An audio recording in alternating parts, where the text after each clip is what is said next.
What seemed like a chain encounter at the hospital turned out to be a tearful reunion. A young billionaire visits a hospital to make a donation and meets a poor little girl hugging a teddy bear, saying, "My mum said she'd come back after the surgery. I'm still waiting." He sees the mother's name on the medical chart and starts crying when he finds out what happened to her. Miles Wilson crossed his legs for the fourth time in less than 5 minutes, checking his wristwatch once more. 43 minutes of waiting, a valuable chunk of time that could have been used to finish contracts or analyze financial reports.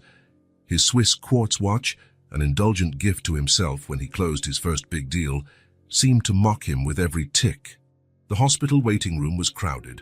A mix of tired and worried faces filled the faded blue plastic chairs. The air carried a slight smell of disinfectant mixed with coffee from the vending machine down the hallway. Miles hated hospitals, the exposed vulnerability, the constant reminder of human fragility. It all unsettled him deeply. He was there only because Jennifer, the head of the company's public relations, insisted that donating blood would be great for improving his public image. People like CEOs who demonstrate social responsibility, she argued. With the company's new product about to launch, Miles reluctantly agreed. His presence at the hospital would be well documented, with discreet photos for the annual report and corporate social media. To make use of the time while waiting to be called, he checked emails on his phone. The bright screen showed an endless sequence of messages, meeting confirmations, quarterly reports, investor inquiries, an invitation to speak at a conference. Miles scrolled through them, replying to the urgent ones, prioritizing his time as he always did. "Mr. Wilson?" Miles looked up, hoping he was finally being called for the blood donation, but the nurse standing at the door called a different name. He went back to checking his phone, slightly annoyed. It was then, while trying to craft a response to a particularly delicate email, that he noticed her presence. 3 chairs to his right, sitting all alone, was a little girl holding a worn-out teddy bear in her lap. It wasn't typical for Miles to notice children.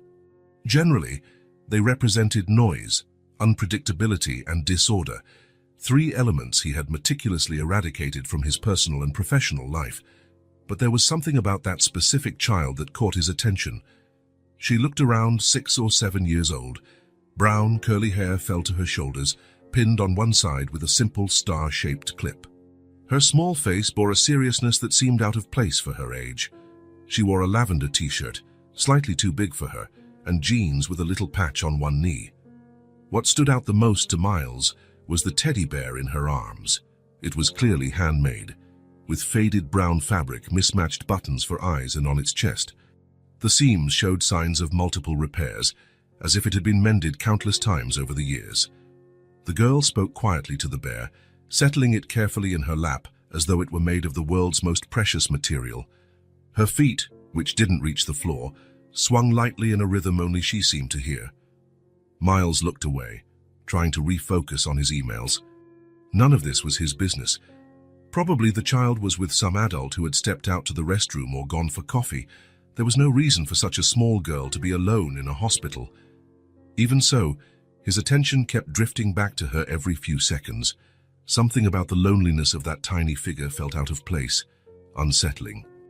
After a few minutes, Miles realized that no adult had appeared to join the girl. She was still alone, occasionally talking to her teddy bear as if it were her only companion. Without giving it much thought, Miles slid his phone into his pocket and moved closer, taking a seat 1 chair away from the child. "Hi," he said, trying to sound casual. "That's an interesting teddy bear." The girl looked up, surprised that he had spoken to her, but she wasn't frightened. She had large brown eyes with a quiet kind of maturity Miles had never before seen in a child. "His name is Mr. Buttons," she replied, holding the teddy bear up a bit. "My mom made him for me. Mr. Buttons." "That's a good name," Miles commented, noticing more closely the different colored buttons that formed the bear's eyes and were sewn onto its chest. "Your mum is very talented." The girl nodded seriously. "She knows how to do a lot of things. She mends people's clothes and makes dresses too." "And where is she now?" Miles asked, glancing around as if he weren't really interested. That was when the girl's expression changed. a shadow briefly crossing her small face. She clutched the teddy bear tighter to her chest. "Mum said she'd come back after the surgery. I'm still waiting." The simplicity of that statement, the raw vulnerability in a child's voice, struck Miles in a way he hadn't expected. Something in that moment, the little girl alone, the worn teddy bear, the oppressive silence of the hallway, triggered an almost physical response. A tightening in his chest, an uncomfortable feeling he couldn't name. "Have you been waiting a long time?" he asked, his voice coming out oddly soft. The girl shrugged, a gesture surprisingly adult-like. "A while." The sun was still out. Miles looked at the window. It was already dark. If the girl was correct, that meant she'd been there alone for at least 4 or 5 hours. "What's your name?" "Sophie," she answered, adjusting the worn-out ribbon around the bear's neck. "Sophie Carter." The last name didn't trigger an immediate reaction in Miles. Carter was common enough not to mean anything specific. But something about the entire situation left him uneasy. "I can see Mr. Buttons is really special to you," he commented. Sophie nodded. "He's been with me forever. When I'm scared, he helps me be brave." "Are you scared right now?" The girl hesitated, as if weighing how honest to be. "A little. Hospitals are kind of strange." "And it's taking a really long time." Miles nodded, feeling an unexpected empathy. "I agree with you. Hospitals are strange places." A nurse hurried past in the hallway, and Miles noticed how Sophie's eyes followed her hopefully, then dropped to the floor with slight disappointment. An uneasiness grew inside him, a small child, alone for hours, with no one checking on her. It didn't seem right. "Sophie, I'm going to ask at the reception about your mom, okay? Maybe they have some information." The girl looked up, a small spark of hope appearing on her face. "Can you do that? They never tell me anything because I'm a kid." "I'll try," Miles said, standing up, ending. He walked to the reception desk, where a middle-aged woman typed quickly on a computer. There was a short line, but Miles waited patiently, something unusual for his typical temperament. When it was his turn, he used his most assertive tone, the one he reserved for high-stakes negotiations. "Excuse me, I'm concerned about a situation. There's a little girl in the waiting room who's been alone for hours. Her name is Sophie Carter, and apparently her mother is in surgery. I'd like to know if there's any information available about her case." The receptionist looked at him over her reading glasses. "Are you a relative?" "No, just a concerned citizen. A child that young shouldn't be by herself for so long." The woman sighed, seeming tired. "I agree with you, but we have rules about patient confidentiality." Miles held her gaze. "I understand privacy regulations. I'm not asking for medical details. Just if anyone is aware that a child's been alone for hours." The receptionist seemed to consider the situation for a moment. She looked over at Sophie, who sat patiently with her teddy bear, and something in her expression softened. "Let me check," she finally said, typing something into the computer. "Carter. Carter. Oh, yes. Emergency case. A car ran off the road on Main Street and hit several pedestrians. She arrived earlier this afternoon." Miles nodded, trying not to show how much the word hit affected him. "And the little girl, is there any other adult responsible for her?" The receptionist continued reviewing the information on the screen. "No additional emergency contacts identified in the record, just mother and daughter." The situation was worse than Miles had imagined. A child completely on her own, while her mother fought for her life somewhere in this hospital. "May I see the medical chart? Maybe I can help locate a family member." The receptionist hesitated, clearly torn between following protocol and recognizing an exceptional situation. "Normally we wouldn't do this, but..." She glanced at Sophie again. "I'll show you only the basic information, nothing about her medical status, just so we can try to find any relatives." She pulled out a folder and opened it on the counter, turning it partially toward Miles. His eyes quickly scanned the information until they found the patient's full name, Emily Carter. The shock was immediate and visceral. Miles felt as if he'd been punched in the stomach. The air rushed out of his lungs, and for a moment he was paralyzed, unable to process what he'd just seen. Emily Carter, his sister. The name he hadn't heard in over 10 years. the person he'd severed all ties with, determined to forge his own path. The sister he had left behind in the name of ambition and success. "Sir?" The receptionist's voice sounded distant. Miles tried to gather himself, but his mind was spinning. Emily was somewhere in that hospital, on an operating table, fighting for her life. And the little girl sitting alone in the waiting room, Sophie, was his niece. A niece whose existence he didn't even know about. "Are you all right, sir?" the receptionist pressed, clearly worried by his sudden pallor. "Yes, Emily Carter is my sister," he finally managed to say, his own voice sounding strange to him. "We haven't spoken in a long time. I didn't know." Now it was the receptionist's turn to be surprised. "Oh, then the girl is your niece. What a coincidence that you're here today of all days." Coincidence? Miles almost laughed at the irony. He was there solely for a staged corporate photo shoot disguised as a charitable act. Now he discovered that his sister, whom he hadn't spoken to in over a decade, was fighting for her life after a car lost control and hit her, and that his niece, whom he never knew he had, was sitting alone in the waiting room. "Yes, a coincidence?" he repeated mechanically. Miles looked over at Sophie, who was still talking quietly to her worn teddy bear. How had he not noticed before? Her curly hair, the shape of her eyes, they were Emily's. Now that he knew, the similarities were blatant, glaring. "What is her condition?" he asked, still trying to process the avalanche of information. "She's still in surgery. It's a serious case, but the medical team is excellent. As soon as we have news, we can let you know." Miles nodded, thanked the receptionist, and walked back to the waiting room, each step feeling like it required extraordinary effort. Sophie looked up hopefully when she saw him approaching. "Did you find out anything about my mom?" she asked in a small voice, clutching her teddy bear.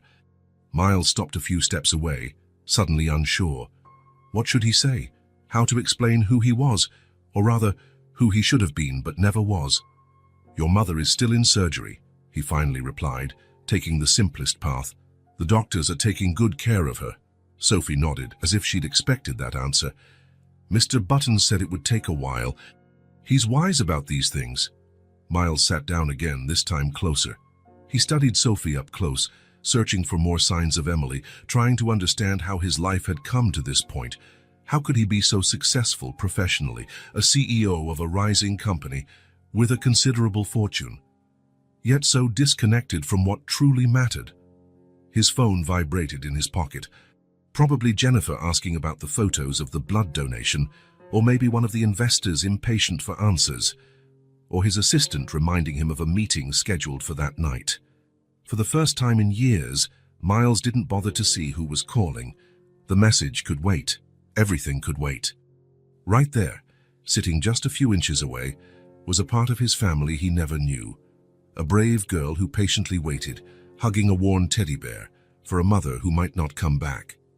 And Miles, who had spent so much time running from the past, building walls around his emotions, felt something he hadn't experienced in a long time. A genuine connection. A feeling that couldn't be quantified on a spreadsheet or measured in quarterly growth. For the first time in more than a decade, he was face to face with the consequences of his choices. And, surprisingly, for the first time in a long while, he felt that he was exactly where he needed to be. Miles sat a few chairs away, watching Sophie. The waiting room had emptied out a bit over the last few hours, with only a few nighttime patients scattered in the corners. The silence was broken only by the distant sounds of phones ringing, nurses talking, and the occasional overhead announcement. Sophie didn't seem bothered by the passing of time. She remained seated with surprising patience for someone so young, softly talking to her worn-out teddy bear, as though he were her closest confidant. "Mr. Buttons, do you think the doctors are taking good care of Mom?" she whispered, adjusting the ribbon around the toy's neck. "You always say she's strong, but she looked tired this morning." Miles watched as the girl tilted her head, pretending to hear an answer from the teddy bear. "Yeah, I know. But she promised to take me to the park this weekend. Guess we'll have to postpone it again." There was a maturity in her words, an understanding of reality that seemed disproportionate for someone so small. Miles wondered how many other promises had been postponed in the girl's life, how many times Emily had to explain that circumstances were stronger than their wishes. Sophie began to hum quietly, a simple, gentle melody. Her childish voice echoed softly in the silent corridor, creating a bubble of intimacy amid the institutional coldness of the hospital. Miles froze. He recognized that tune. It was the same melody Emily used to sing when they were kids, the same their mother used to sing to them at bedtime, a simple lullaby-like song passed down through generations in the family. He closed his eyes for a moment, letting himself be carried away by the sound. Emily at 20, singing while tidying up the small apartment they shared after their parents' death. Emily folding clothes meticulously, organizing the few things they owned, always with that melody on her lips, as though the song could stave off life's hardships. Emily always sang, even on the hardest days, as if music were her way of resisting, a way to affirm that life went on regardless. She sang while making breakfast, sang while studying, sang after coming home from work, no matter how exhausted. "Life is tough enough without us staying silent, Miles," she used to say when he complained about her singing. "If I stop singing, it's because I've given up, and I never will." Determination, that was the word that best described Emily. Determined, resilient, full of dreams, even when reality seemed stacked against her. While Miles saw obstacles, Emily saw challenges. While he calculated risks, she embraced possibilities. Sophie stopped humming and returned to talking to her teddy bear. Miles noticed how her gestures were identical to Emily's, the way she tilted her head slightly to the right when focused, how her index finger absent-mindedly played with a curl of hair while she thought. How had he not immediately realized this was Emily's daughter? Now that he knew, the similarities were glaring, obvious. The same curly brown hair, the same eye shape, and the same stubborn chin. And to think he might have just passed through that waiting room, donated blood, and left, never knowing his niece had been just a few feet away. Life was full of such cruel ironies, those near misses, those lost opportunities. Or maybe, Miles thought, it wasn't an irony but a second chance. The memory of his last conversation with Emily rose in his mind, vivid as if it happened yesterday, not over 10 years ago. The tiny apartment they shared since their parents' death.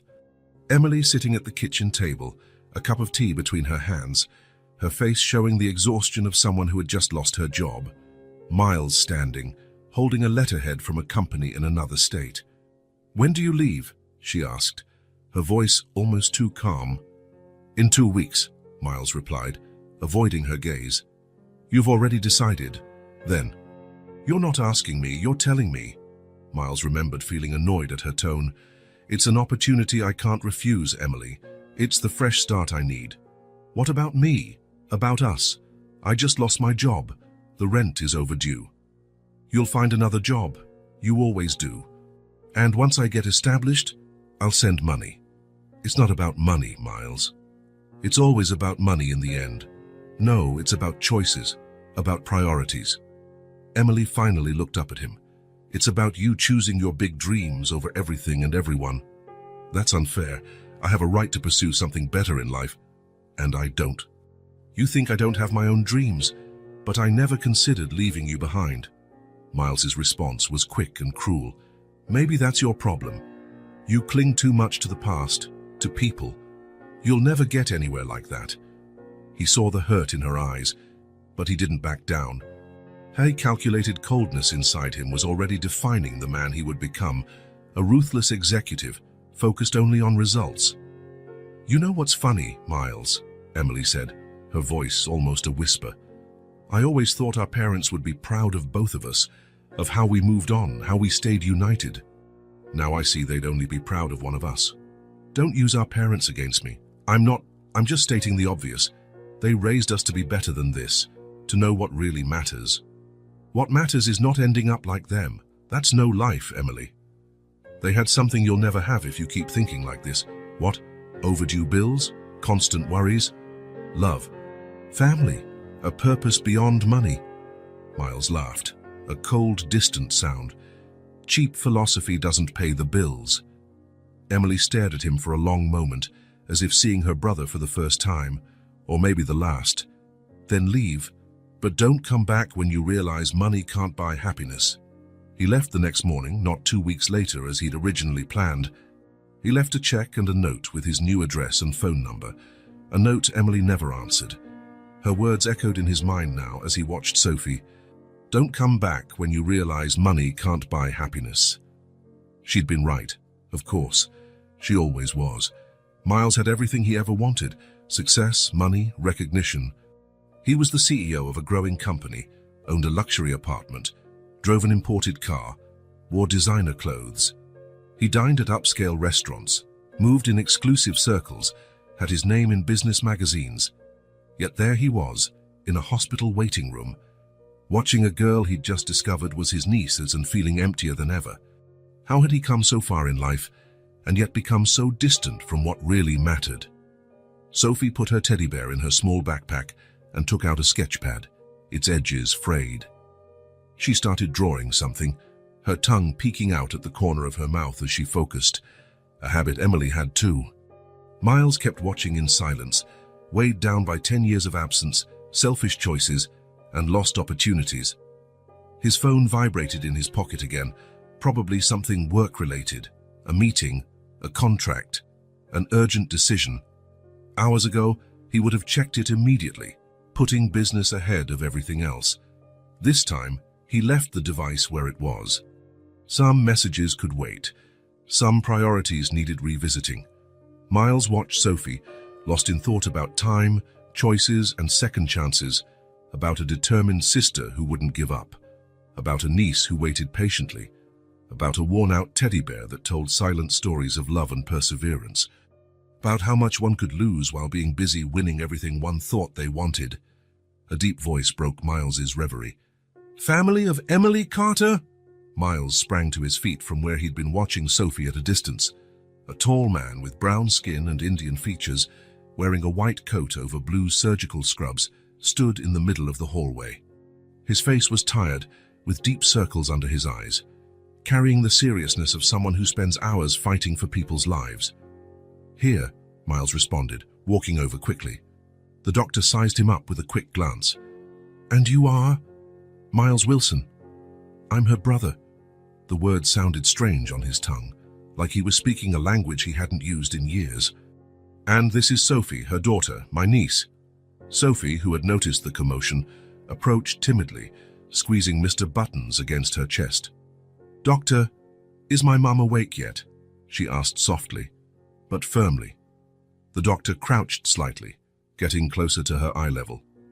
His austere face softened a bit. "Not yet, sweetheart. But we're taking very good care of her." He straightened up again, addressing Miles. "I'm Dr. Sharma, the surgeon in charge. May we speak in private for a moment?" Miles hesitated, looking at Sophie. "Don't worry. One of our nurses can stay with her for a few minutes," the doctor reassured him, gesturing to a young nurse who approached with a gentle smile. "Hi, Sophie. How about coming with me to see if we can find some juice or hot chocolate while your uncle talks to the doctor?" Sophie looked at Miles, as if seeking approval. That look, so trusting even though she'd just met him, made a wave of indescribable emotion wash over him. "It's okay. I'll meet you in a few minutes," he assured her, trying to sound more confident than he felt. While Sophie walked away hand in hand with the nurse, Dr. Sharma led Miles to a small empty consultation room, closing the door behind them. "Mr. Wilson, your sister was hit by a car that lost control on Main Street around 1:30 p.m. A witness reported that the driver jumped the curb and struck 3 pedestrians. Your sister was the most seriously injured."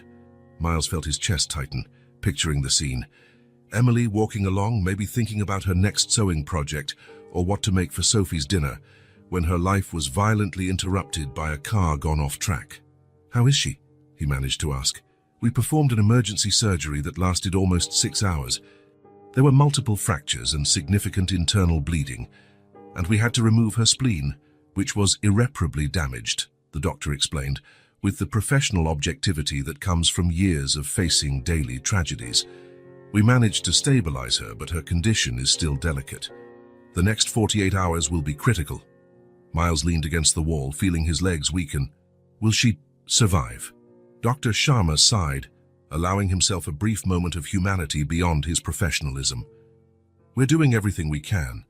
She's young and seemed healthy before the accident. That's in her favor." But it would be irresponsible for me to make promises. Miles nodded, appreciating the honesty, however painful. When she arrived at the ER, was she conscious? He asked, trying to imagine what Emily must have felt, the fear she must have experienced. Yes, briefly. She was very worried about her daughter. Apparently, they were together at the time of the accident, but the little girl wasn't hit. What did she say? The doctor quickly checked some notes on a clipboard. She asked us to find someone to stay with her daughter, mentioned there was no one else in town, no close relatives. Our social worker tried to contact some numbers we found in her purse, but with no success. Miles felt a pang of shame. If Emily said there was no one, it was because there truly was no one, not even a brother she could count on after so long. Did she say anything else before she was sedated? Doctor. Sharma hesitated for a moment, as if deciding whether he should share that information. She only talked about her daughter, asked us to make sure Sophie was okay, that she wouldn't be left alone. She mentioned that if anything happened to her, there was a letter in a blue box in her bedroom closet. That was all done before she lost consciousness. Miles closed his eyes for a moment. Emily's final concern wasn't for herself, her pain or her fate, but for Sophie. Even on the brink of unconsciousness, her last thought was for her child. "Can I see her?" Miles asked, his voice slightly trembling. "She's in the ICU, sedated and intubated. Visits are restricted, but I can authorize a brief visit given the circumstances. Just a few minutes." Miles nodded in gratitude. "And the girl, Sophie's been waiting for hours. Normally, children aren't allowed in the ICU, but perhaps we can make an exception and let her see her mom through the glass, just to give her a bit of reassurance." After that, the doctor let the sentence trail off, giving Miles a meaningful look. "I'll take her," Miles stated without hesitation, surprising even himself with the firmness in his voice. "I'm her uncle. I'll take care of Sophie while Emily recovers." Dr. Sharma looked relieved. "I'm glad to hear that. The girl's been here all day and it's no place for a child." As they exited the consultation room, they found Sophie sitting in a chair in the hallway, holding a cup of hot chocolate in her small hands. Mr. Buttons was carefully placed beside her. "How was your talk with the doctor?" she asked with a seriousness beyond her years. "Is Mom going to get better soon?" Miles sat next to her, searching for words that were truthful but not frightening. "Your mom is resting now. The doctors did surgery to help her get better. It'll take time, but they're taking very good care of her." Sophie nodded, as though she fully grasped the gravity of the situation. "Can I see her?" "Dr. Sharma said we can see her briefly through a window. She's asleep right now with special medicine, so she won't feel pain, and there are some machines helping her breathe." The girl bit her lip, hesitating. She'll be scared if she wakes up and I'm not there. The simplicity of her worry tightened Miles's throat.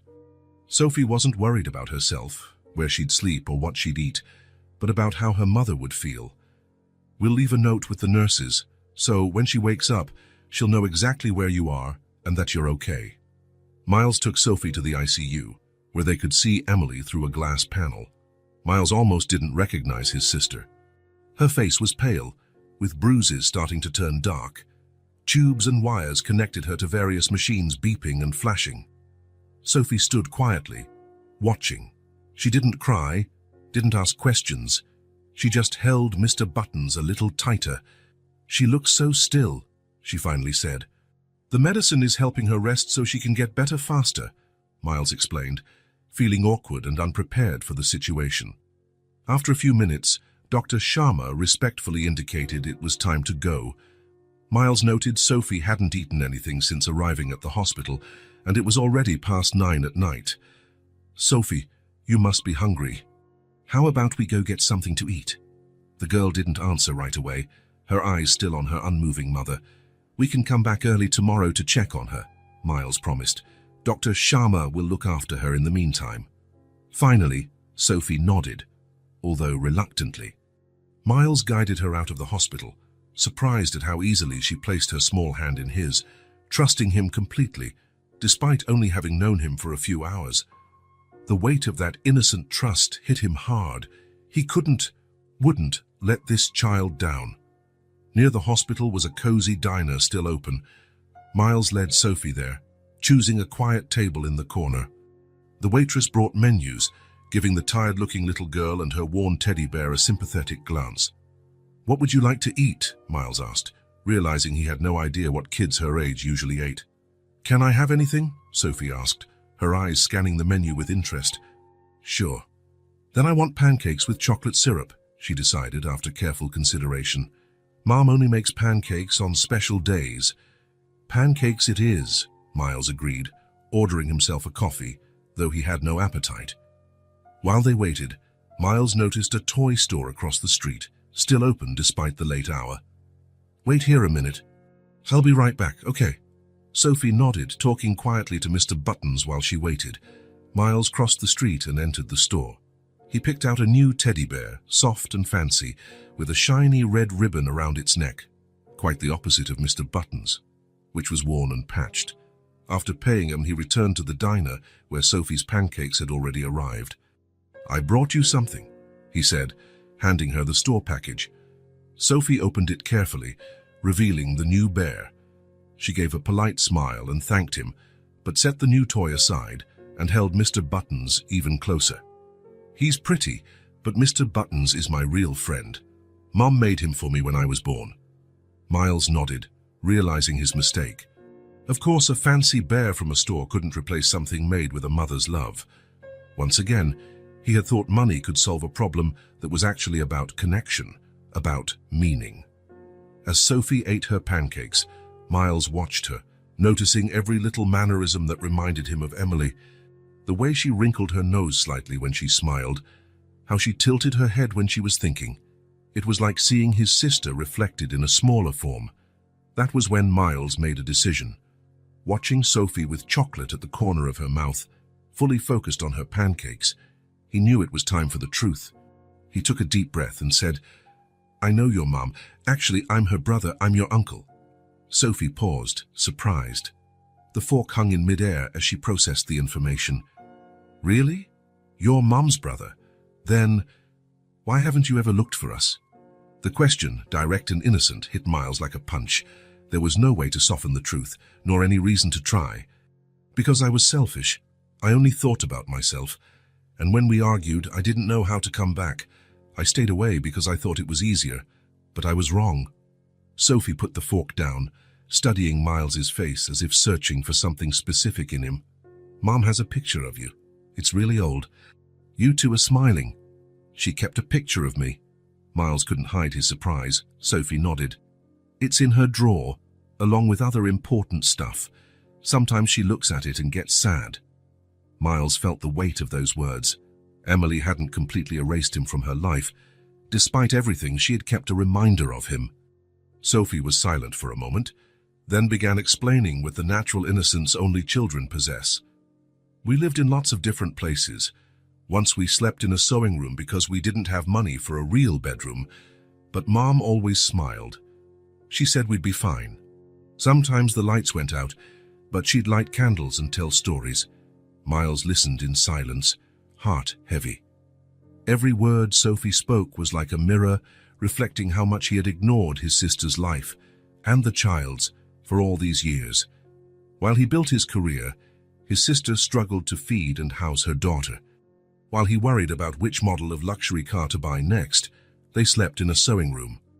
But what struck him most wasn't the hardships, it was Emily's resilience.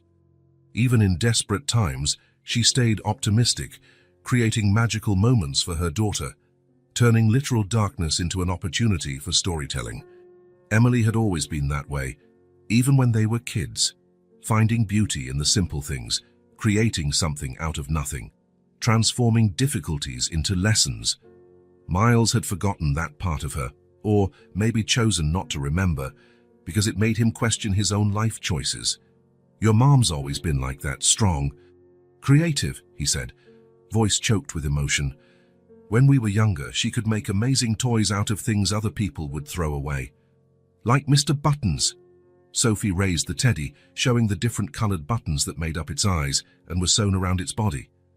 "Each button has a story. This green one was from Grandpa's jacket.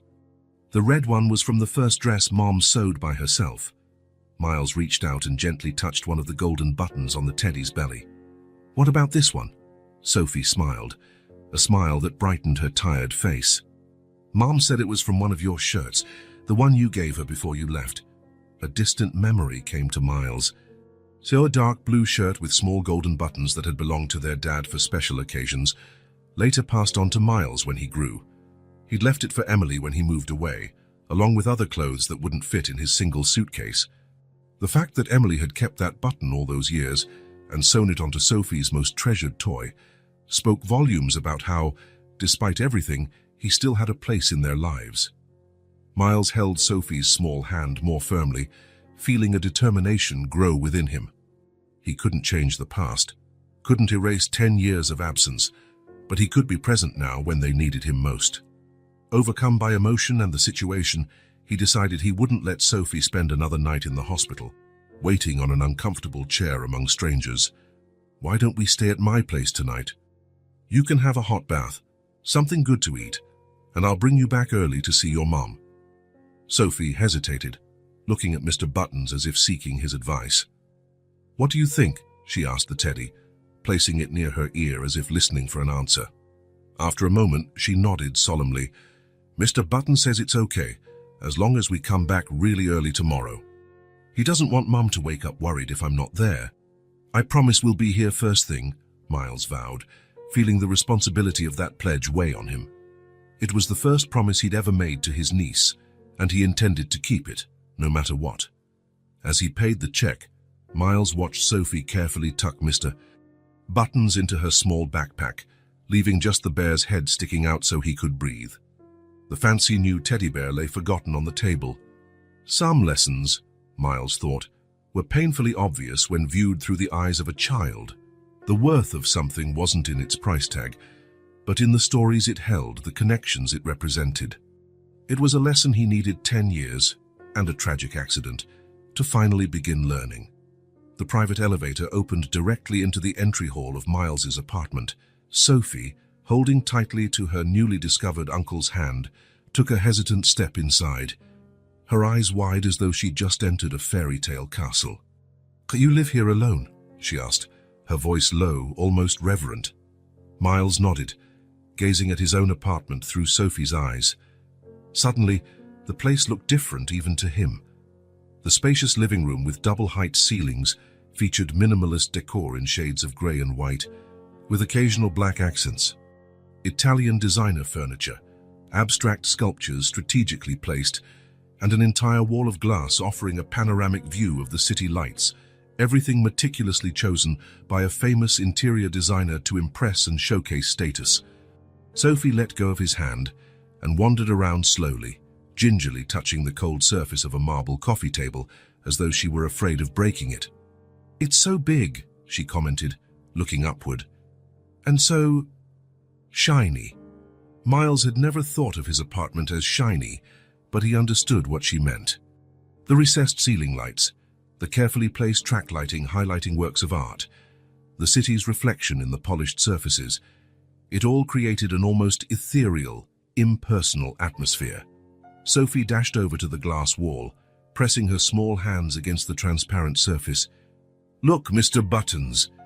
It feels like we're flying," she exclaimed to the teddy bear, which she held tightly in her other hand. "You can see the whole city from here." Miles joined her, viewing the city from a new perspective. The building lights, the tiny cars moving below, the night sky dotted with faint stars competing against the urban glow. It was truly beautiful, he realized. When was the last time he had truly stopped to admire the view from his own apartment? "Come on, I'll show you where you'll sleep," he said, guiding Sophie down the hallway that led to the bedrooms. He opened the door to the guest room, a space rarely used and decorated in the same sober and impersonal style as the rest of the apartment. The king-size bed looked enormous compared to Sophie's small figure. "Is this bed just for me?" she asked, incredulous. "Yes, unless Mr. Buttons needs space too," Miles tried to joke, still feeling awkward in the role of uncle.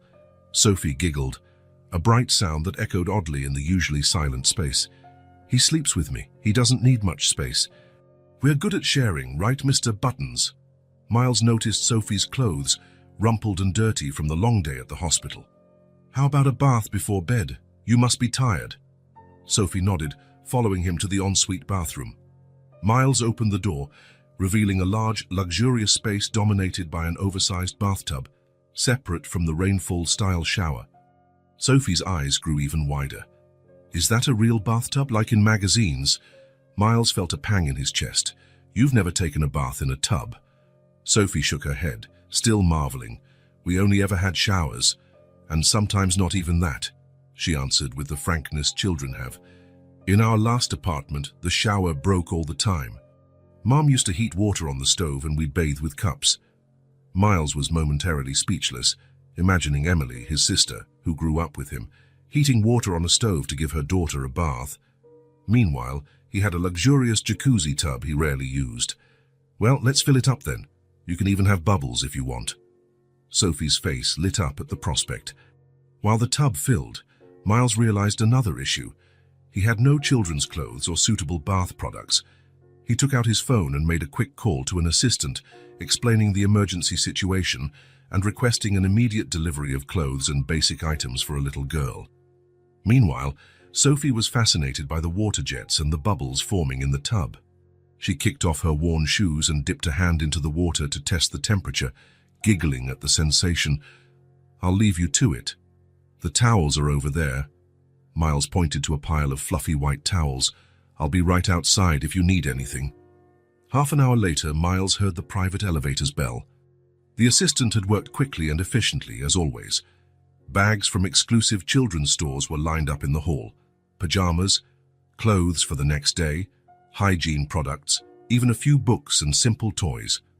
When Sophie emerged from the bathroom, she had a towel wrapped around her small body, looking even tinier against the white, fluffy fabric.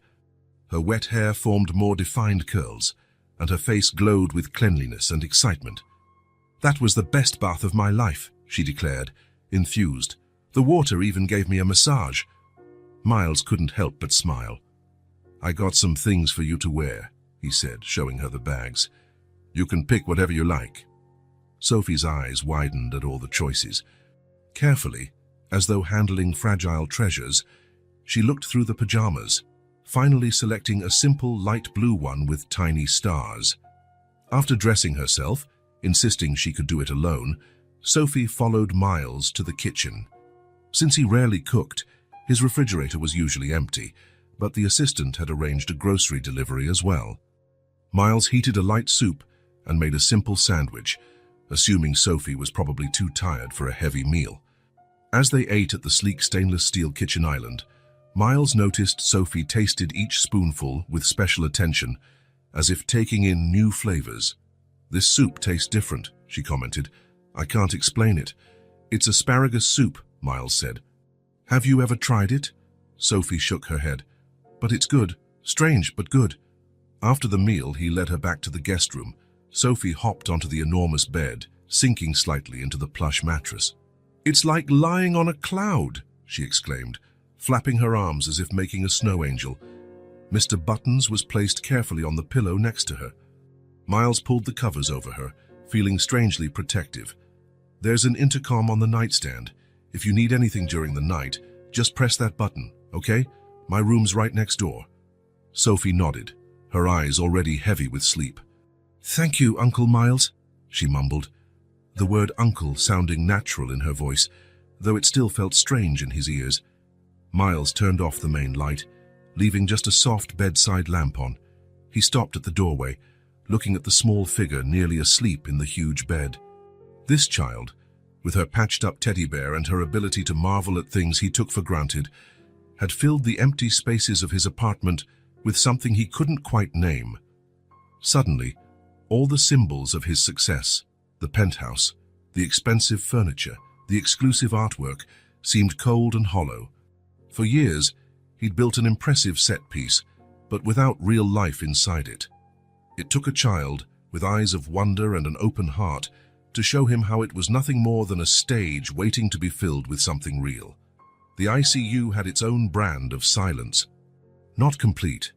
There was the steady beep of monitors, the gentle hum of machines, the occasional whisper of nurses exchanging information, But there was a particular quality to that silence, as if the outside world had been paused, as if time in there followed different rules. Miles sat in the chair beside Emily's bed. It was his 4th consecutive day visiting his sister at the same hour. The doctors had chosen to keep her sedated longer, giving her body the chance to recover from the severe trauma. Under the fluorescent lights of the ICU, Emily looked different, paler, more fragile. The bruises on her face had shifted color, going from deep purple to a greenish yellow at the edges. There were still tubes, providing breathing assistance, feeding, monitoring, each one a reminder of how hard she was fighting to stay in this world. Miles studied her face for a long time. He could see hints of the girl he'd known, the teenager he'd left behind.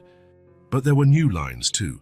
Small wrinkles at the corners of her eyes, a firmness in her jawline that hadn't been there before.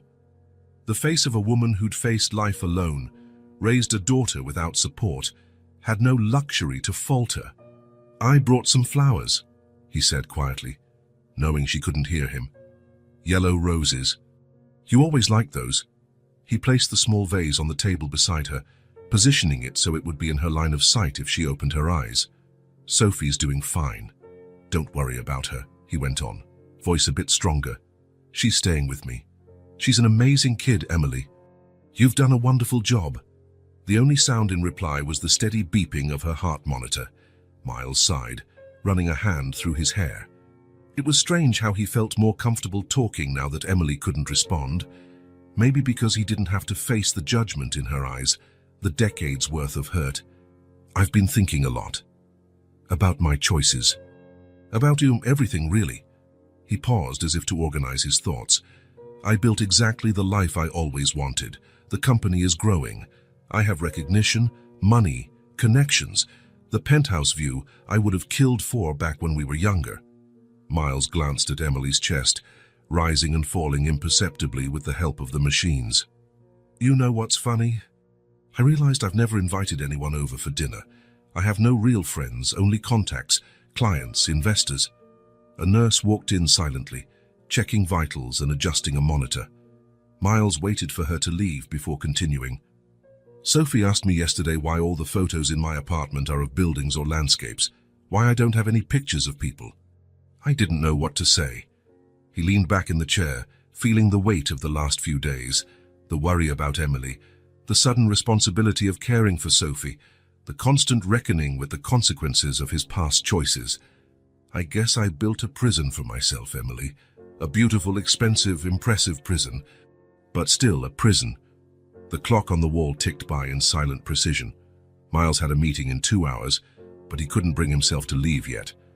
There was something about the stillness of that room, the presence of his unmoving sister, that seemed to demand more from him, as though each visit were a kind of confession. "Sophie drew something last night. She draws a lot. Did you know she has talent just like you?" He smiled faintly, recalling how Emily used to draw when they were kids, even if she had to use the margins of old newspapers when she ran out of paper. She drew the two of us, her and me, holding hands, laughing. There was a huge sun in the sky, one of those that takes up a quarter of the page when kids draw it.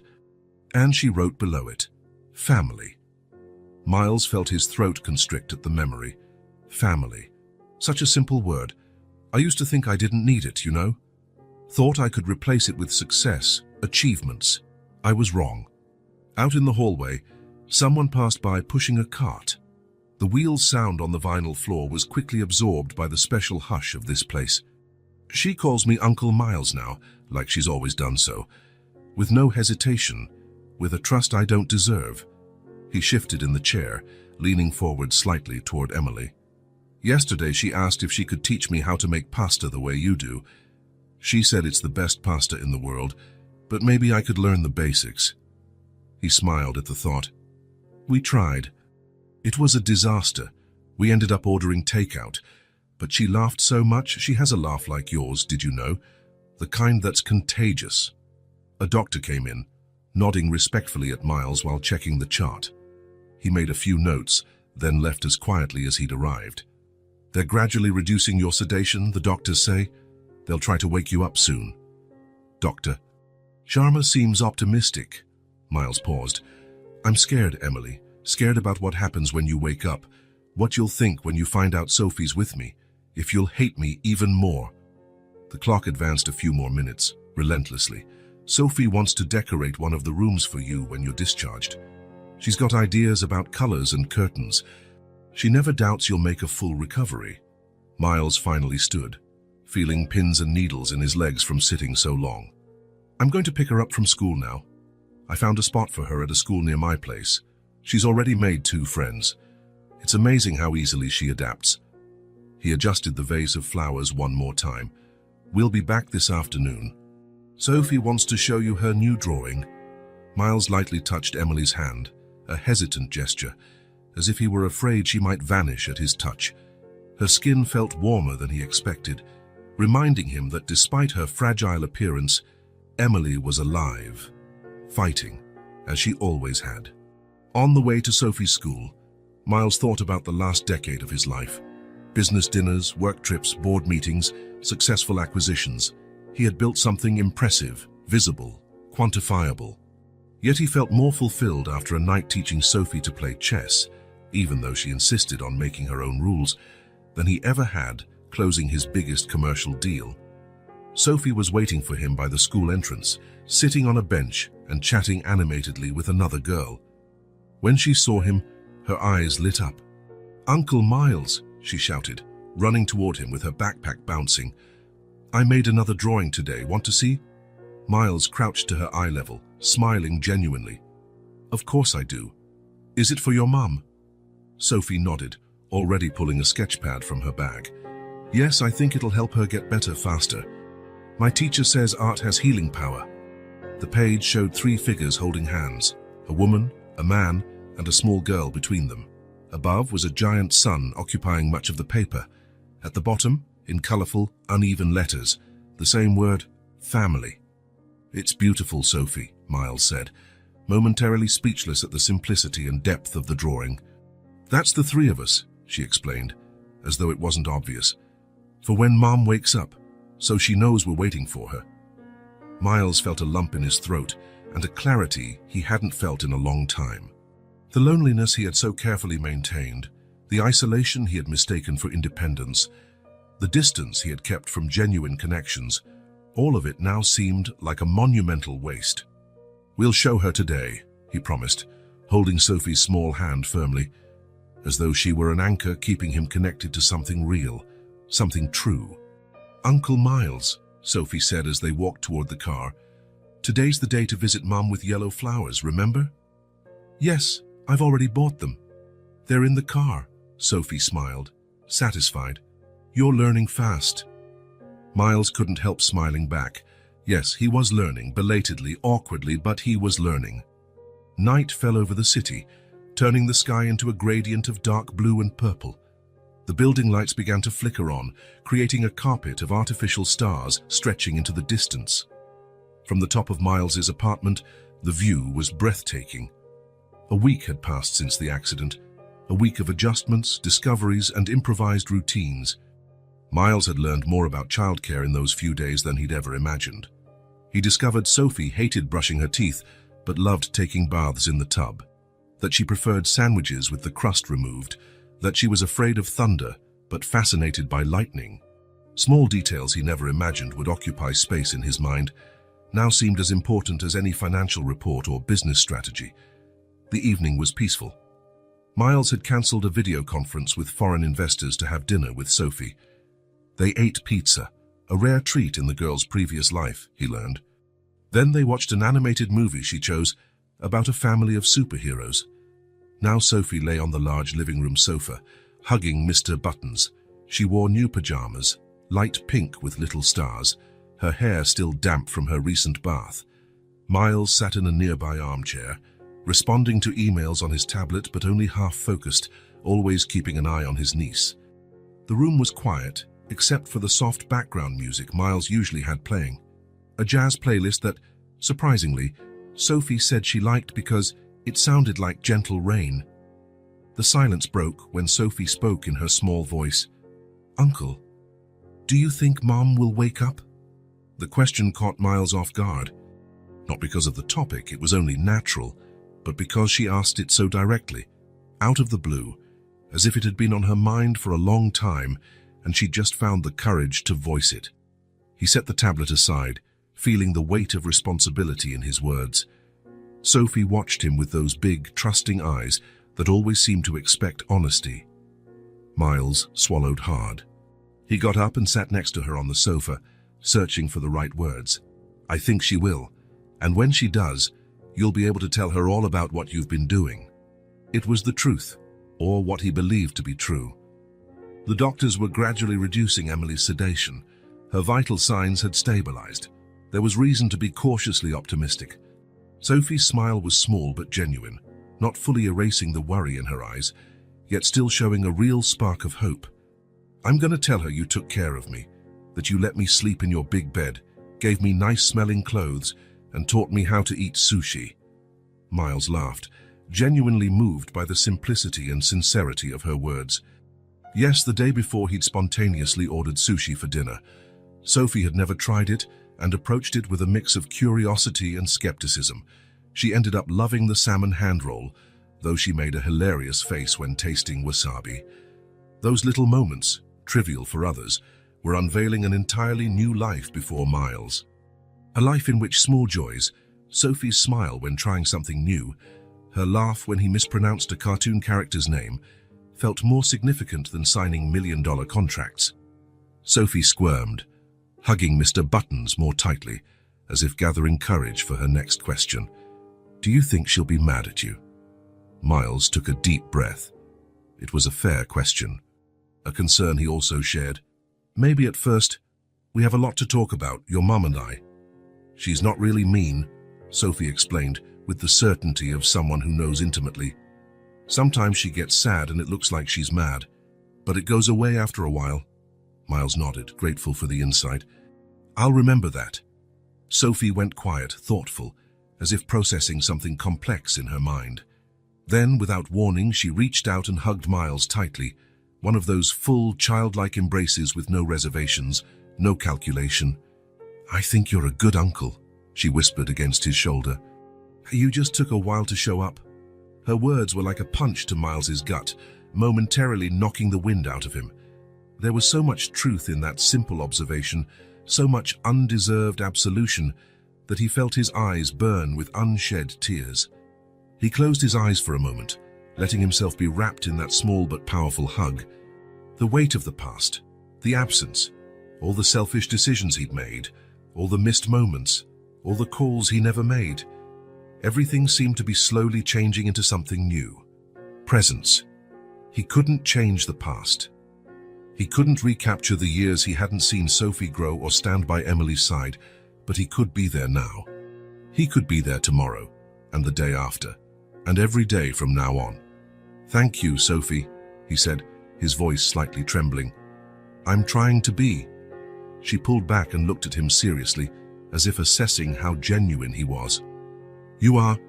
Mr. Buttons agrees with me," she stated, lifting the teddy bear as undeniable proof. "And he knows a lot of grown-ups, so he knows what he's talking about."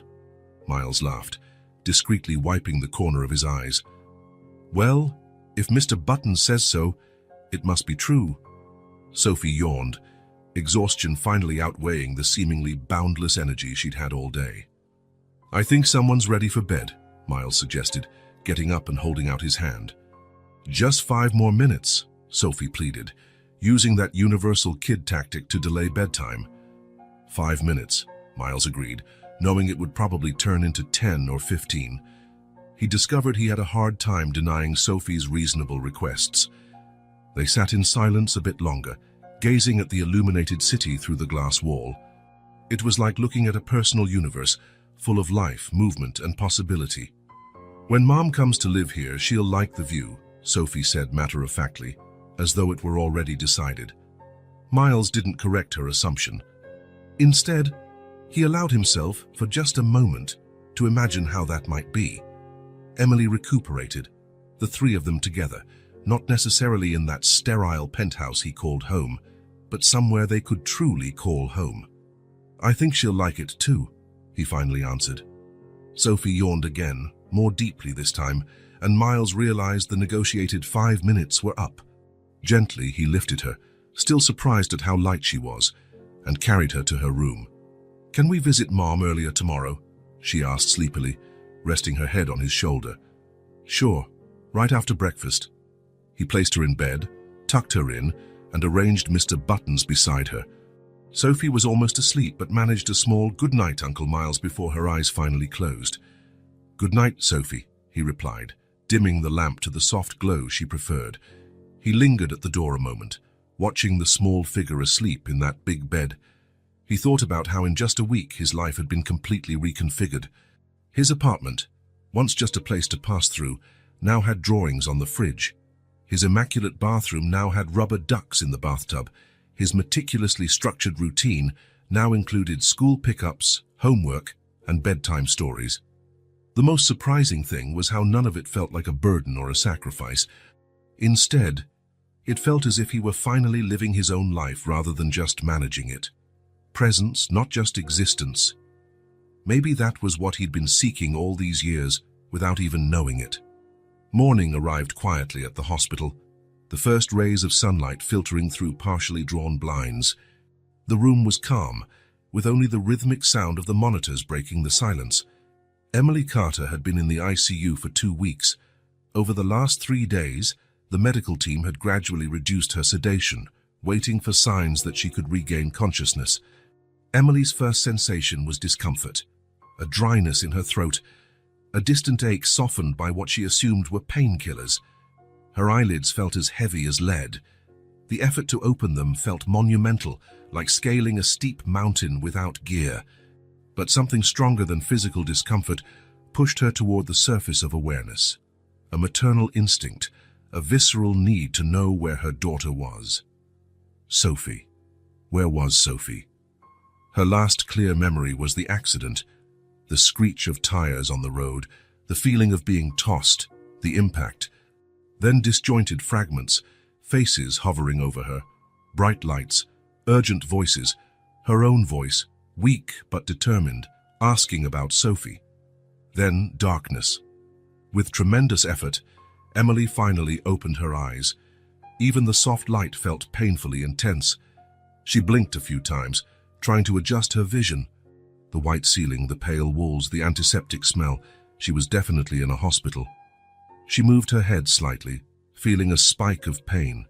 That's when she saw them. In a large armchair at the corner of the room, Miles slept with Sophie nestled against his chest. The little girl was wrapped in a thin hospital blanket, Mr. Buttons squeezed between her and her uncle. Miles had one protective arm around her, his head tilted uncomfortably to the side, his tie loosened and his dress shirt wrinkled, as if he'd come straight from work. Emily blinked, thinking it might be a hallucination, a bizarre dream brought on by medication. Miles, her brother Miles, who hadn't spoken to her in over a decade, the same man who chose ambition over family, the same man who vanished from her life without calls or visits. And now here he was, cradling Sophie as if she were the most precious thing in the world. The scene was as surreal as it was moving. Her daughter and her brother, 2 pieces of her life that had been separated, were now united in a single image. Emily felt a tidal wave of contradictory emotions. Gratitude because Sophie clearly wasn't alone and had been cared for. Relief, her daughter was okay, sleeping peacefully.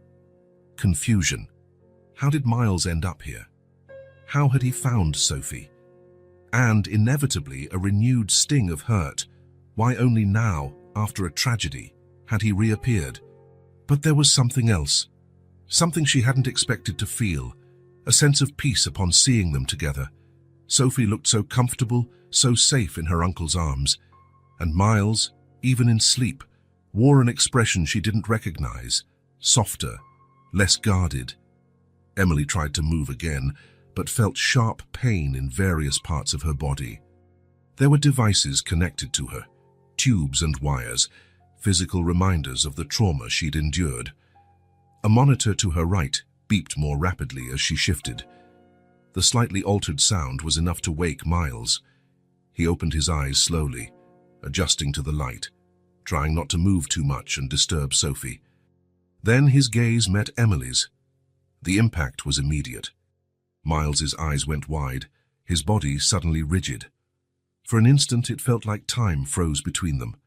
10 years of silence, 10 years of distance, 10 years of unspoken words, all suspended in that single moment of recognition.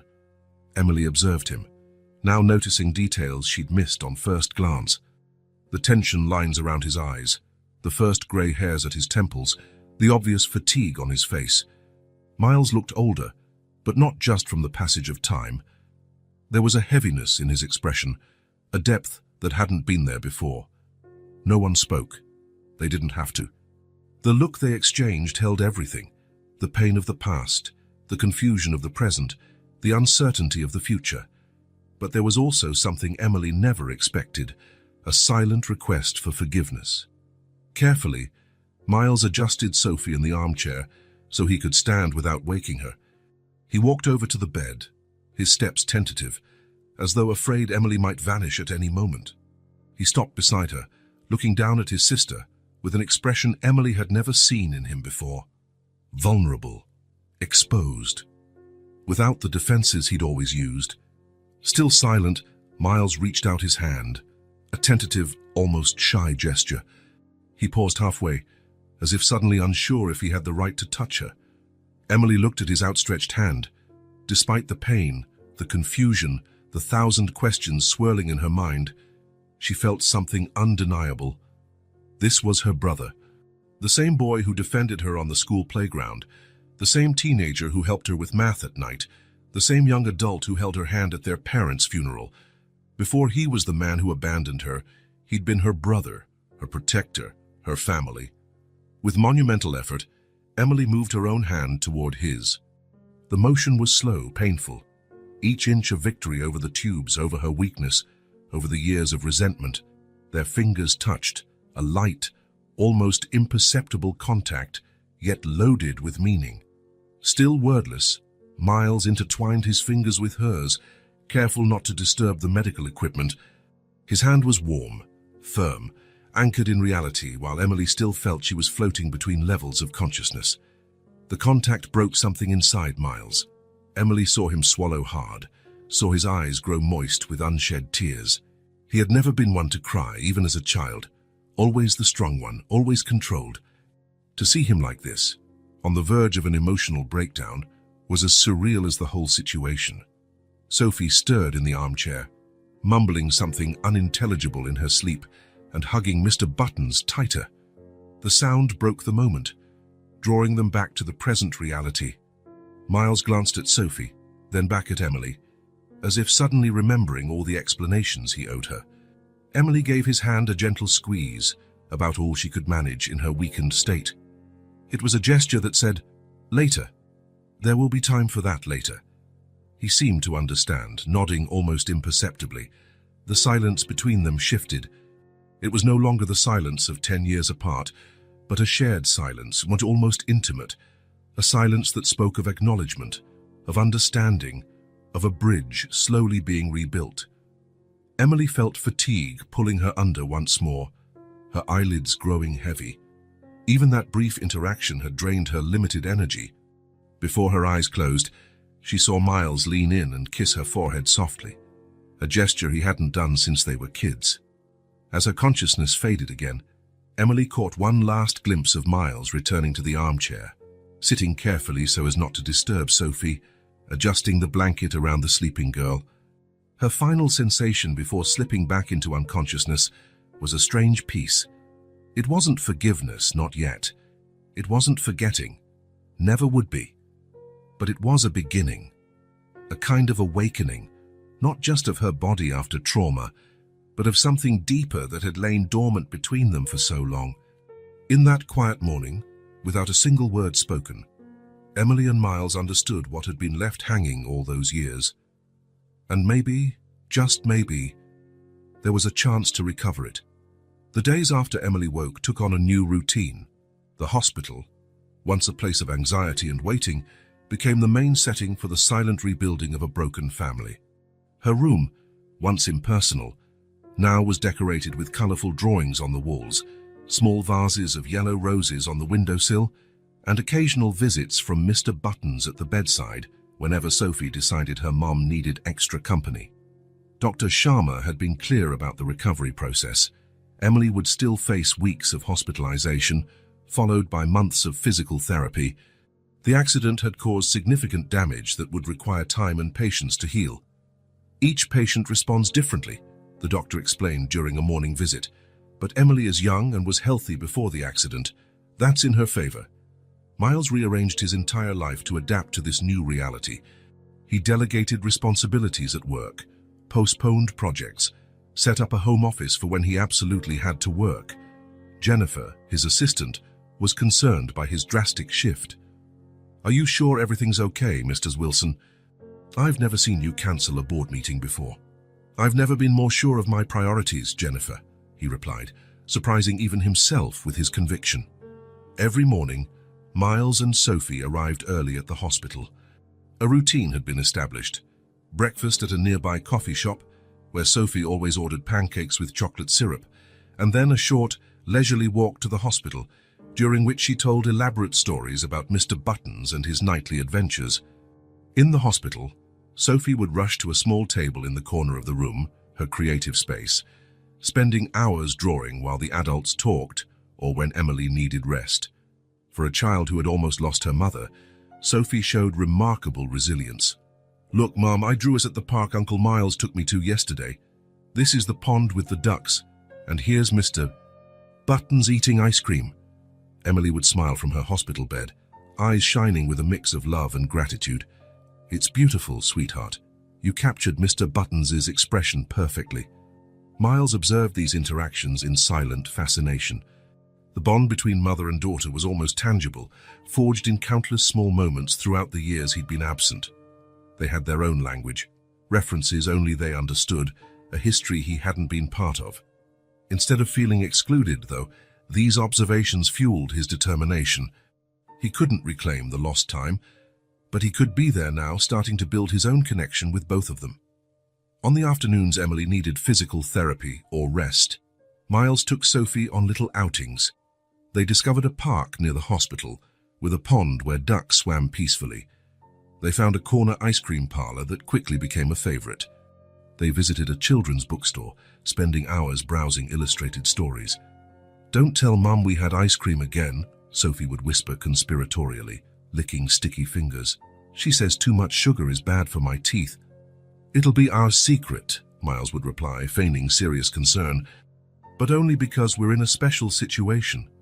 These small secrets, these simple but meaningful routines, were all new to Miles. His entire adult life had been about major conquests, million-dollar negotiations, complex strategies. Now he found satisfaction in something as simple as making Sophie laugh with a silly joke or helping her choose a new book. One particularly pleasant afternoon, as they walked back to the hospital after a long stroll through the park, Sophie said something that perfectly captured this transformation. "I like it when you wait with me. It feels like time doesn't go by so fast." Her comment took Miles by surprise. He remembered how, just weeks earlier, he'd viewed any waiting as wasted time. "What do you mean, Sophie?" "Before, when I waited by myself, it felt like forever. But when you wait with me, it's different. It's better." Miles smiled, realizing the depth hidden beneath her simple words.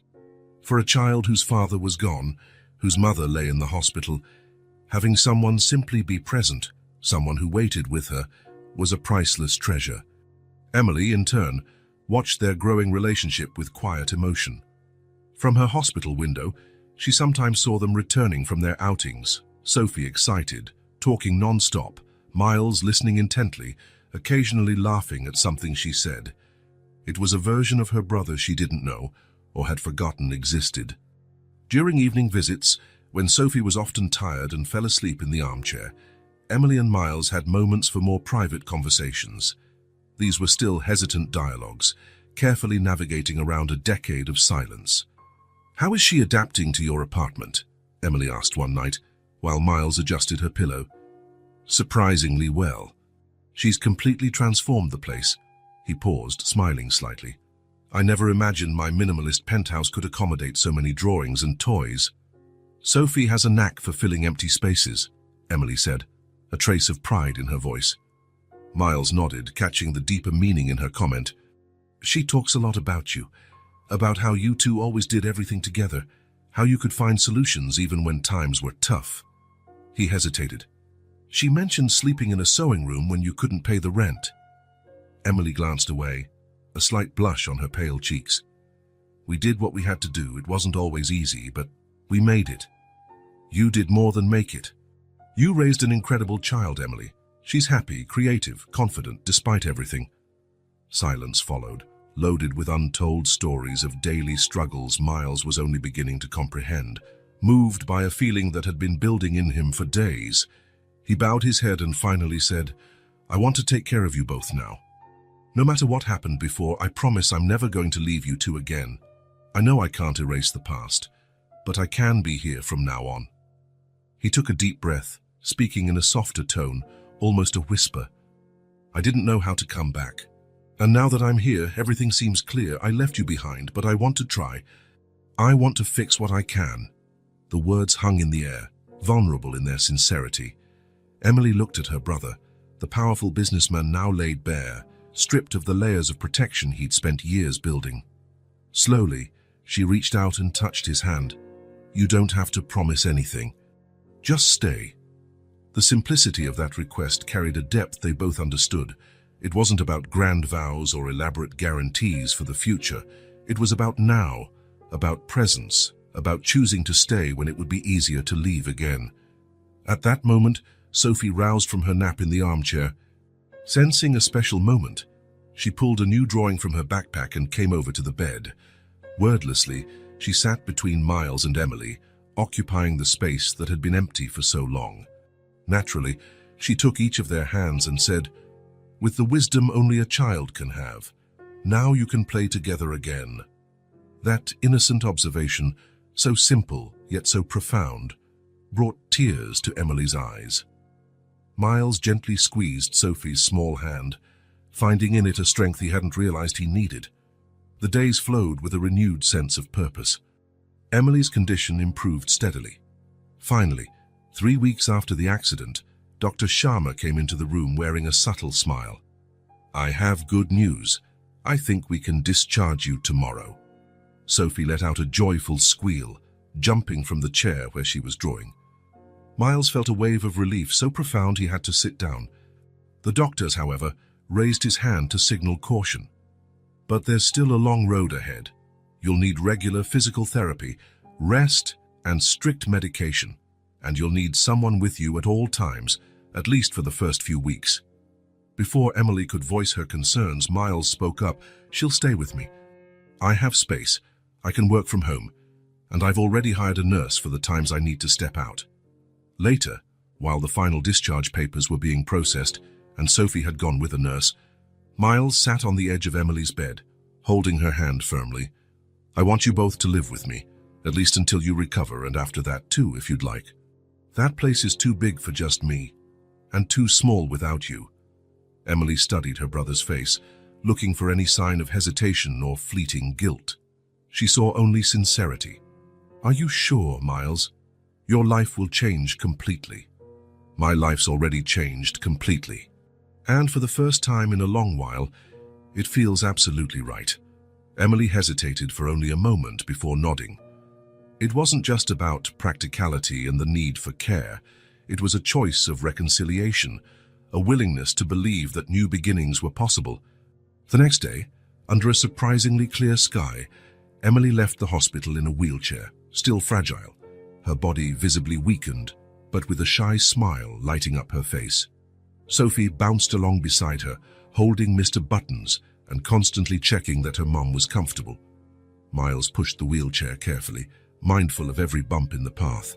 For the first time in many years, the three walked together like a family. Not a perfect or unscarred family, but a real one, rebuilding itself. At the apartment, Emily looked on in awe at the spaciousness, the elegant furniture, the panoramic view Sophie had described many times. But what truly moved her was seeing her daughter run freely from room to room, safe and happy, as though she already belonged there. In the days that followed, a new routine took shape. Miles tried, sometimes awkwardly, to learn the rhythms of his sister and niece. He found out Emily preferred tea over coffee in the morning. that Sophie needed help tying her shoes, but insisted on choosing her own clothes, that both enjoyed reading before bed. He messed up frequently, forgot medications, made meals Emily couldn't yet digest, got the school schedule mixed up, but he didn't give up.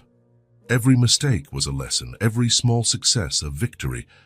Miles outfitted the guest room for Emily with adaptations for her recovery and turned one of the spare rooms into a little art space for Sophie.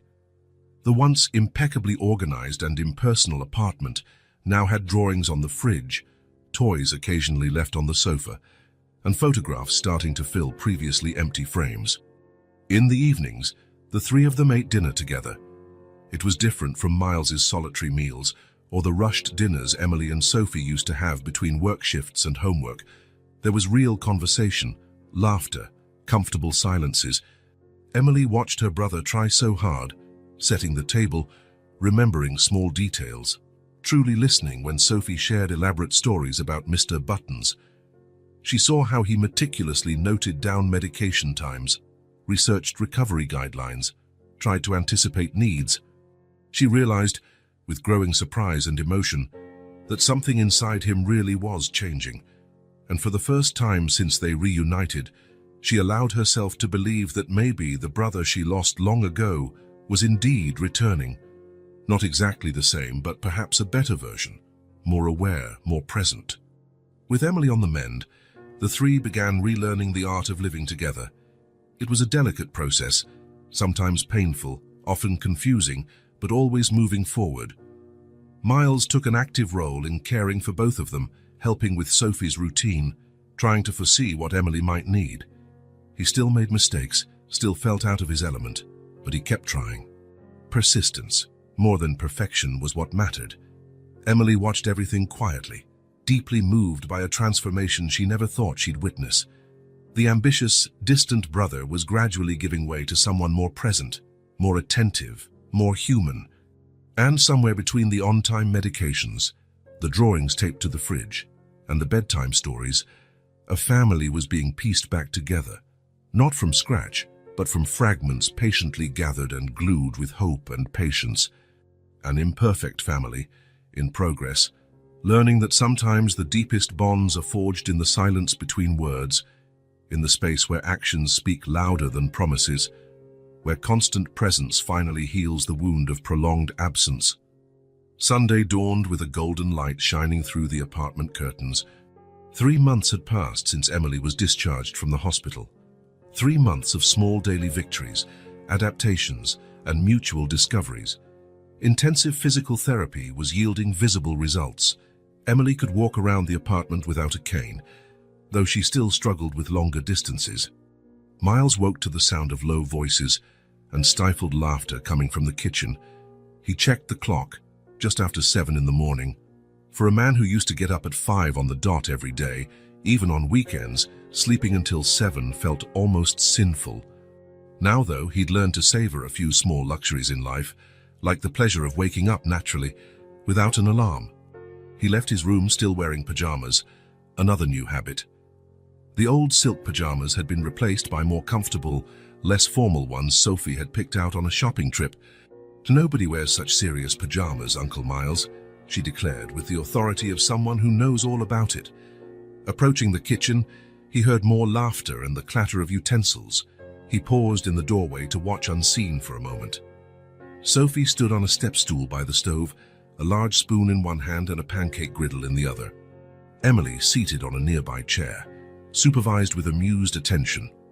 Mr. Buttons occupied a special spot on the counter, wearing a makeshift apron made from a napkin. "You have to flip it now, real quick," Sophie insisted, fully focused. "When the little bubbles show up, Mum always says it's time to flip." "Be careful not to burn yourself," Emily warned gently, smiling at her daughter's seriousness. Sophie bit her lip in concentration and tried to flip the pancake, but she didn't have enough force. The result was a somewhat folded, somewhat spread out blob, far from the perfect shape she'd imagined. "Hoops," she muttered, glancing at her mom with a mix of disappointment and humor. "That's perfect for a first pancake," Emily assured her. "Nobody gets it right on the first try. Remember my story about the pancake that stuck to the ceiling?" Sophie giggled, nodding enthusiastically. That was when we lived in the yellow apartment. You said the pancake was so scared it tried to run away to the sky. Miles couldn't help smiling as he listened. These little stories mother and daughter shared, these glimpses into a life he hadn't been part of, once made him feel bittersweet. Now, though, he found himself simply grateful he could at least hear about those moments. "Good morning," he finally said, stepping into the kitchen. "From the smells and sounds, I'm guessing we're having a special breakfast." "Uncle Miles," Sophie exclaimed, nearly dropping the spoon. "We're making surprise pancakes for you." "But now it's not a surprise anymore." "Technically, it's still a surprise because I haven't tasted them yet," Miles answered diplomatically. "Do you want to learn how to make them too?" Sophie offered, eyes bright with excitement. "Mom says you were never that good in the kitchen, even when you were kids." Miles shot a questioning look at Emily, who shrugged with an innocent smile. "I might have mentioned you once tried to make a peanut butter and sardine sandwich to impress a neighbor," Emily explained. "In my defense, I was 9 and had limited culinary knowledge," Miles protested, approaching the stove. "And I'm absolutely willing to learn now. Teacher Sophie, I'm in your hands." Sophie beamed, delighted by the role reversal. Usually, she was the one learning from adults. Now she got to teach her uncle something, a clear source of pride. "First, you need an apron," she declared seriously. "Mum always says real cooks wear aprons." Miles looked around, seeing only Emily's floral apron hanging on a hook. Sophie followed his gaze and laughed. "You can wear mine," she offered generously, handing him a small blue apron decorated with cartoon dinosaurs wearing chef hats. It was obviously much too small, but Miles accepted it with all the solemnity the occasion demanded. "Perfect," he declared, fastening the tiny apron around his neck like an improvised tie. Emily couldn't suppress her laughter at the sight of the imposing businessman wearing a kid's dinosaur apron. "Now you have to prepare the batter," Sophie continued. "But we already did that while you were sleeping. It's really easy: eggs, milk, flour, a little sugar, and the secret ingredient." "What's the secret ingredient?" Miles asked with genuine curiosity. Sophie held a finger to her lips, glancing at her mom, who nodded permission. "Cinnamon," she whispered dramatically. "Just a tiny bit." "Makes all the difference." Paragraph 547 is intentionally left blank as no text was given in the source. Please continue to paragraph 548. "I'll remember that," Miles promised, matching her serious tone. Sophie poured a ladleful of batter onto the hot griddle. "Now watch for bubbles. When you see a lot of bubbles, that's when it's time to flip." Miles watched intently as the batter spread out and started forming little bubbles on the surface. There was something oddly mesmerizing about the process, something that challenged the complexity he was used to. A simple pancake required patience. You couldn't rush or force it. It had to follow its natural timing. "I think it's ready to flip," Sophie announced after a few moments. Miles picked up the spatula, uncertain. "I'm sure I'll mess this up." "Everyone messes up the first times," Sophie said, with the wisdom of her few years. "It's okay. We can make more." Encouraged, Miles slid the spatula under the pancake and, with a move he intended to be confident, tried to flip it. The result was catastrophic. The pancake folded onto itself. Part of it stuck to the spatula, and part spilled over the edge of the griddle. "Oh," was all he could say, staring at the misshapen blob of batter. For a moment, the kitchen was silent. Then Sophie began to laugh, a genuine, joyful, contagious laugh. Emily joined in, trying unsuccessfully to hide her smile behind her hand. Miles looked at his culinary disaster and, to his own surprise, started laughing too, a free, unguarded laughter he couldn't remember having in years. "That," Sophie managed between giggles, "was even worse than my first try." "I think the pancake wasn't just scared," Emily said, wiping away tears of laughter. "It was totally panicked." "Well, at least we've established a new standard of culinary disaster," Miles replied, still chuckling as he scraped the remains off the griddle. "Anything above that can be considered a success." Sophie handed him another ladle of batter. "Try again, Uncle Miles. The second one always comes out better." And surprisingly, it did. Not perfect, far from it, but at least recognizable as a pancake. The third was better still, and by about the fifth attempt, Miles was making pancakes that were reasonably round and golden. "I'm impressed," Emily said, watching the growing stack of pancakes on the plate in the center of the table. "For someone who once tried making coffee with cold water, that's significant progress." "I was 12, maybe," Miles protested as he flipped another pancake with increasing confidence. "And in my defense, no one told me the water needed to be hot." "Wait, seriously?" Sophie asked, wide-eyed. "Uncle Miles didn't know how to make coffee." "Your uncle had many talents," Emily explained, sharing a teasing look with Miles. "Math, chess, convincing people to do things for him, but cooking definitely wasn't one of them." "Until now," Miles added, feeling exaggerated pride as he slid a perfectly round pancake onto the plate. "Sophie's a wonderful teacher." The little girl beamed with pride. "Mum taught me everything. She's the best cook ever." Emily smiled, touched by her daughter's compliment. She looked at the pair in the kitchen, Miles still wearing the tiny apron, Sophie on her step stool directing the operation with authority, and felt a wave of emotion she couldn't immediately name. It wasn't just happiness, though happiness was part of it. It was something deeper, more substantial, safety, that was it. For the first time in a long time, maybe since their parents died, Emily felt like she didn't have to be strong alone. There was someone else to share the burden, to help carry responsibilities. Someone else Sophie could rely on. "They're ready," Sophie declared, eyeing the tall stack of pancakes with satisfaction. "Now we need chocolate syrup, butter and strawberries." "I think we have all of that," Miles confirmed, opening the fridge. Since Emily and Sophie had moved in, the once nearly empty refrigerator now held a remarkable variety of foods, another small sign of how life had changed.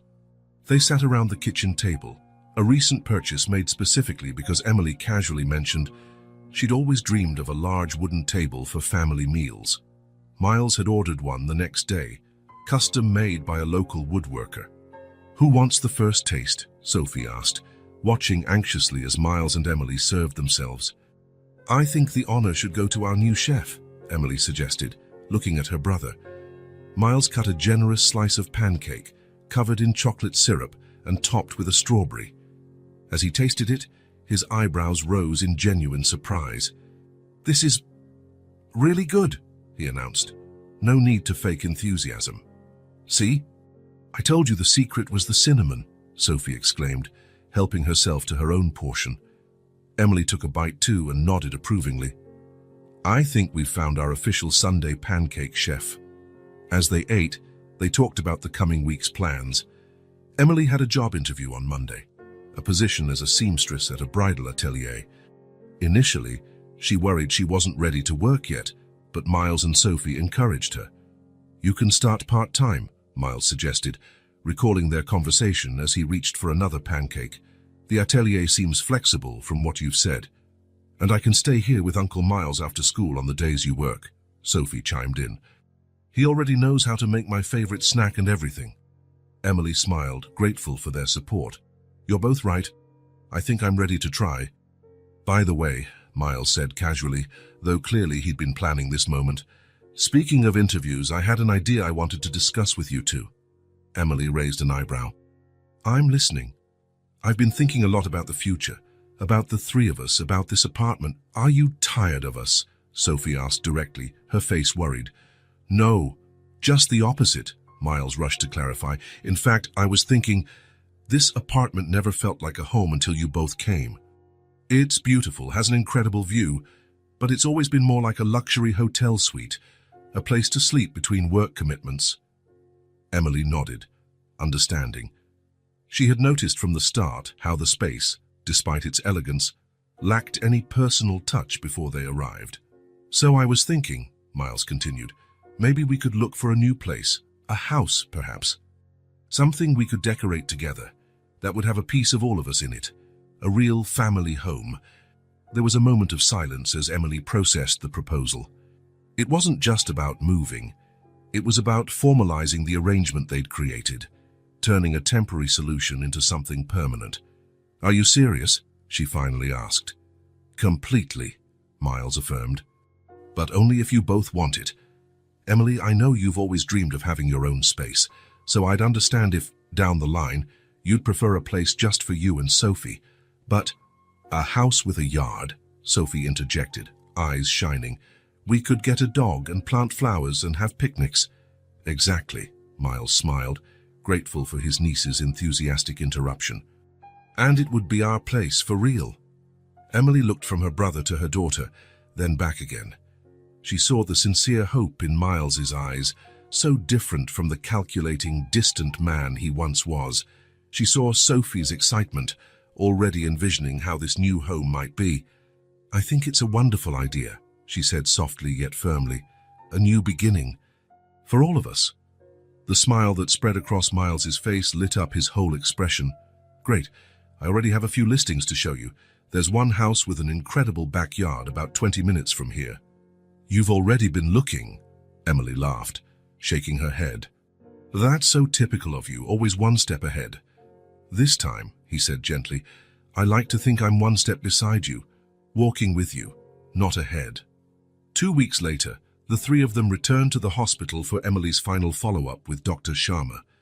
The appointment officially marked the end of her intensive treatment, though she would still need occasional physical therapy sessions. They sat side by side in the waiting area, the same place where it had all begun months ago.